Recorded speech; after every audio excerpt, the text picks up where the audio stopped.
Александр Сергеевич Пушкин. Зимнее утро. Мороз и солнце, день чудесный.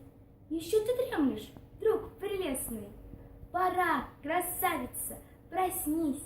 Открой сомкнутые мигай взоры навстречу северной авроры. Звездою севера явись.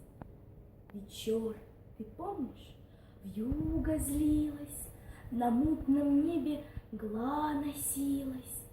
Луна, как бледное пятно, сквозь тучи мрачные желтела, и ты, печальная, сидела. А нынче погляди в окно, под голубыми небесами, великолепными коврами, блестя на солнце снег лежит, прозрачный лес один черней, и ель сквозь иней зеленеет, и речка подо льдом блестит. Вся комната янтарным блеском озарена, с веселым треском трещит затопленная печь.